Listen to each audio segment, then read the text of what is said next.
안녕하세요. 군사돋보기입니다. 우크라이나의 남부 전선에서 꽤나 희망찬 소식들이 전해져 왔습니다. 그 중에서도 개전 이래 한 번도 싸우지 않아 막강한 전력을 그대로 보존하고 있던 우크라이나군의 제5전차 여단을 포함한 5개의 전차 여단 및 기계화 여단이 이동할 것이라는 소식이 전해졌는데요. 전차 100대, 장갑차 100대에 이르는 막강한 전력을 가지고 있는 오데사 지역의 우크라이나 대군이 남부의 항구도시 오데사를 떠나 동부 지역으로 향할 것이라는 소식이 들려온 것입니다. 현재도 드네프르강 북쪽에서 포위된 채 우크라이나군의 포격에 둘러싸여 힘겹게 방어전을 치르고 있는 러시아군에게 청천벽력과도 같은 소식입니다. 4월 13일 우크라이나 현지 언론인 우크린폼이 현지 시각 4월 12일 저녁 9시 11분에 알린 바에 따르면 이미 우크라이나군은 제5전차 여단이 오기도 전에 크리브이 리흐에서 헤르손 지역 깊숙한 곳까지 포격선을 밀어붙이며 15개 이상의 거주 지역을 해방시켰다고 하는데요. 또한 카우프카 발전소와 다리가 있는 지역에서 러시아군 포병이 포격을 했다는 보고가 최근 올라온 것을 보면 카우프카 다리에서 약 20km 지점에 우크라이나군 부대가 접근했다는 것을 알 수 있는 유리한 상황입니다.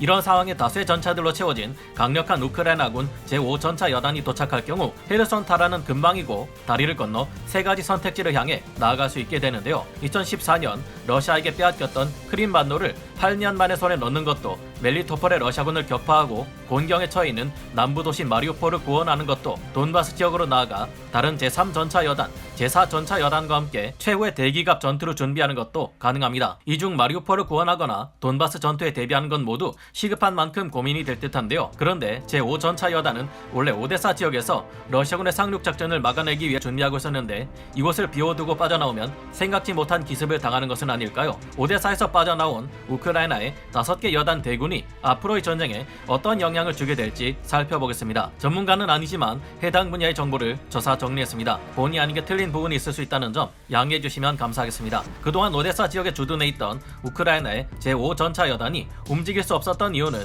이 지역의 러시아의 상륙 함정들이 계속해서 왔다 갔다 하며 상륙할 듯 안 할 듯 헷갈리게 만들었기 때문입니다. 실제로 이 지역의 상륙 작전을 러시아는 수행하지 못하고 있지만 이것이 그들의 기만책이었다면 어쨌든 러시아로서는 기만전을 훌륭히 수행한 셈이 됩니다. 현지 시각으로 지난 3월 21일 영국 일간지 더 타임즈의 보도에 따르면 당시 흑해에 배치되어 활동 중인 러시아 해군 함대가 30척이 넘는 규모라 밝혔는데요. 당시 영국의 정보 자문업체 시빌라인의 저스틴 크럼프 CEO는 지금의 러시아 흑해 함대는 평상시 규모보다 크게 확대되어 있다. 최신 호위함 다수가 여기에 속해 있고 크림반도 근해에서는 11척이 넘는 상륙정이 활동 중이다라고 밝힌 바 있었습니다. 그러나 이제는 절대 러시아 상륙 함대가 이 오데사 지역에 상륙 작전을 수행할 수 없을 것이라는 확신에 가득 찬 주장을 우크라이나군이 내놓았는데요. 현지 시각으로 4월 10일 우크라이나군 남부 전투사령부에서는 러시아 상륙 함대는 지난 3월 중순에 오데사 인근을 떠난 이후 2번 다시 오데사 앞바다에 접근하지 못하고 있으며 이는 자연환경과 우크라이나군이 러시아 상륙군을 충분히 격파할 수 있는 만만의 태세를 갖추고 있기 때문이라고 주장했습니다. 여기서 잠깐 언급해야 할 것이 지난번에 우크라이나군이 베르잔스크에 정박한 러시아군 상륙 함대를 향해 사정거리 100km 정도의 토치카-U 전술탄도미사일 공격을 가해 4척의 상륙함에 큰 피해를 입혔다는 것인데요. 러시아 흑해 함대 중 상륙함 전력은 11척 정도였는데 이 중 3분의 1이 단 한 번의 공격으로 날아가 버린 것입니다. 그렇다고 다른 태평양 함대나 북방 함대, 발트 함대 등에서 차출되어 온 상륙함 전력들이 흑해로 들어올 수도 없는 것이 이 지역의 길목을 터키가 막고 있기 때문입니다. 이미 러시아 흑해 함대 초계함이 지난번 우크라이나의 자국산 미사일 넵튠에 공격받을 때 6개의 목표와 동시 교전이 가능하다 알려진 것과는 달리 공격을 막아내지 못하고 큰 피해를 입었던 적이 있었죠. 급기야 현지 시각 4월 13일 우크라이나 측의 발표에 의하면 최강의 슬라바급 순양함 1번함이자 흑해 함대 기함인 모스크바함까지 격침되었고 지금은 유폭을 견디지 못해 침몰했다는 보고들이 올라오고 있습니다. 이처럼 정확한 미사일 타격이 가능하려면 하늘의 조기 경보기나 해상 초계기 같은 정찰 자산이 있어야 하는데 당시 정황으로 보아 우크라이나군은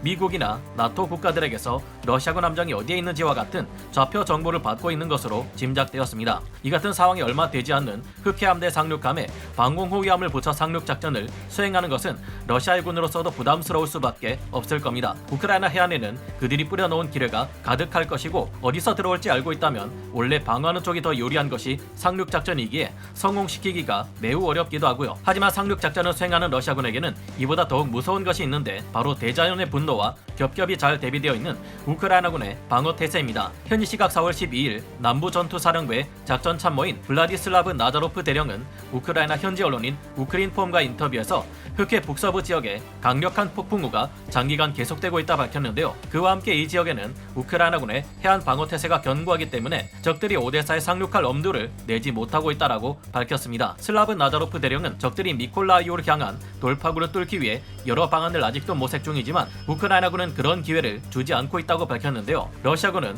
오데사의 상륙 작전을 감행할 수 없으며 그들이 현재 할 수 있는 것은 오직 크림반도에서 오데사를 향해 미사를 퍼부는 것뿐이라고 밝혔습니다.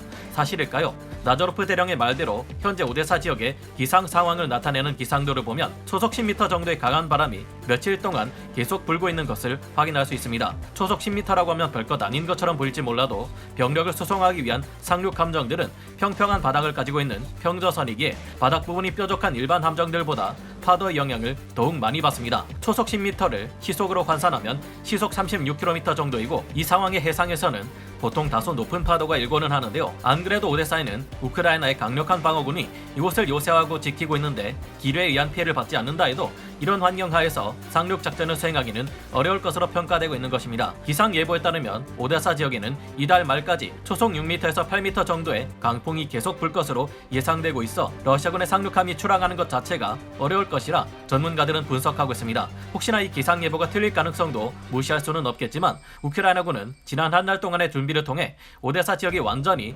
요새화되었다 판단하고 이 지역의 방어군으로 배치했던 주 병력들을 동부 전선으로 이동 배치시키는 방안을 검토 중에 있습니다. 이 판단이 적절한 것으로 보이는 이유는 오데사 바로 옆이 바로 현재 러시아군들이 갇혀 옴짝달싹 못하고 있는 헤르손이기 때문인데요. 앞서 말씀드렸듯이 이 지역의 러시아군들은 현재 우크라이나군에게 포위당한 채 섬멸되거나 모두 항복할 위기에 처해 있는데 러시아군은 이들을 구해줄 수 있는 상륙 병력들이 있었다면 지금까지 이렇게 손 놓고 있을 이유가 없기 때문입니다. 이 지역의 우크라이나군이 오데사를 떠나 다른 곳에 배치될 수 있다면 그 전력은 실로 어마어마할 것으로 보이는데요. 지난 3월 중순을 기준으로 볼 때 오데사 지역에 배치되어 있던 우크라이나군은 최소 5개 여단 이상의 병력이며 이 중에는 전차 위주로 편성된 제5전차 여단이 개전 이후 전혀 피해를 받지 않은 멀쩡한 상태로 전력을 보존하고 있었습니다. 규모가 상당히 큰 이 병력이 오데사에서 빠져나와 동쪽으로 진격할 경우 현재 러시아군을 포위하고 있는 드네프르강 일대 구역이나 앞으로 최대 규모의 기갑전이 일어날 것이라는 동부의 돈바스 지역에 큰 도움이 될 것으로 보입니다. 게다가 헤르손에서 북동쪽에 있는 카오프카 다리를 지날 경우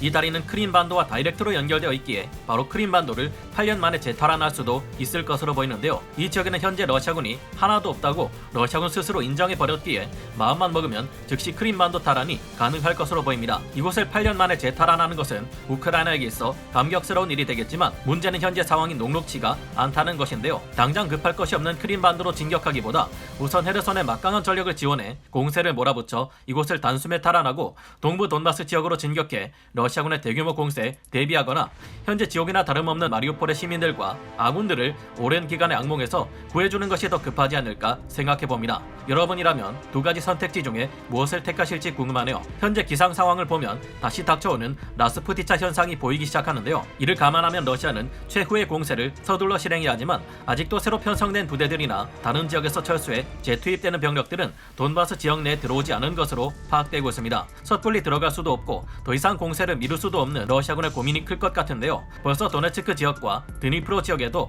비구름이 잔뜩 끼어있는 것이 식별되는데 이를 보아 곧 2022년판 뉴 라스푸티차 현상이 곧 시작될 것으로 보입니다. 라스푸티차 현상은 4월부터 10월까지 비가 주구장창 내려 우크라이나의 야지 전역이 진창이 되는 것을 말하는데 이제 이렇게 되면 러시아 기갑부대는 또 큰 도로를 통해서만 다녀야 되고 또 일렬로 기동하다가 매복한 우크라이나군에 의해 큰 전력 손실을 입게 될 확률이 높아지겠죠. 갈수록 서방으로부터 더 많은 지원을 받게 될 우크라이나가 전쟁을 끌수록 유리해질 상황이니 그때까지 러시아가 전력을 재정비하지 못하게 되기를 바라봅니다. 여러모로 우크라이나의 대자연이 러시아군에게 불리하게 작용하고 있는데 천인공노할 러시아군의 만행에 하늘 또한 크게 노해 천벌을 내리고 있는 것이 아닌가 생각이 드네요. 오늘 군사 돋보기 여기서 마치고요. 다음 시간에 다시 돌아오겠습니다. 감사합니다. 영상을 재밌게 보셨다면 구독, 좋아요, 알림 설정 부탁드리겠습니다.